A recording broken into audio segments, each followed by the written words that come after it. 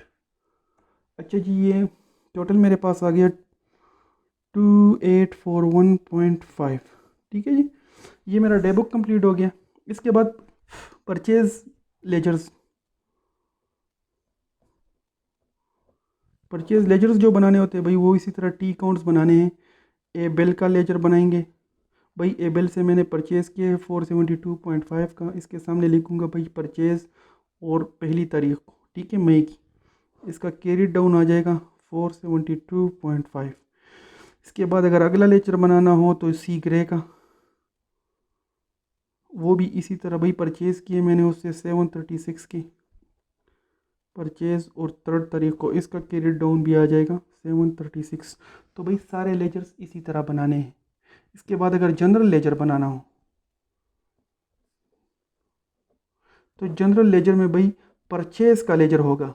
जिस तरह यहाँ पे सेल का लेजर था ना, वहाँ पे परचेज़ का लेजर होगा। तो भाई परचेज़ का लेजर कैसे होता है भाई, परचेज़ में चीज़ें डेबिट होती है ना, तो 2841.5 में डेबिट करूँगा। यहाँ पे लिखूँगा purchase for the month of, जो भी है वो महीना लिख दूँगा 30 तारीख को, और इसका कैरी डाउन आ जाएगा 2841.5 टोटल अमाउंट पे।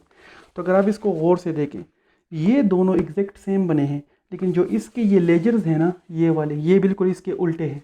इस वाले के ये दोनों एक दूसरे के उल्टे हैं। इस तरह परचेज़ और सेल लेजर तो एक दूसरे के उल्टे होते हैं, वो तो आपको पता है। परचेज़ का एसेट की तरह उसका नेचर है, और सेल का इनकम की तरह क्रेडिट लेजर, उस क्रेडिट लेजर होता है। ठीक है जी, तो ये डे बुक्स हैं। डे बुक्स इसी तरह बनाने हैं, जितने भी डे बुक्स बनाने हैं सारे इस तरह आपको पर्टिकुलर्स दिए होंगे, और उसको इसी फॉर्मेट में डालना है, और पेपर में यही आता है। ठीक है जी, तो होपफुली इसी फॉर्मेट को फॉलो करेंगे, और पेपर में जब भी हो इंशाल्लाह इसी तरह सॉल्व करेंगे। आज के लिए इतना काफ़ी है। अगला लेक्चर इंशाल्लाह देखेंगे किस चीज़ पे बनाएंगे, वो मैं इंशाल्लाह आपके साथ शेयर कर लूँगा। अभी के लिए अल्लाह हाफिज़।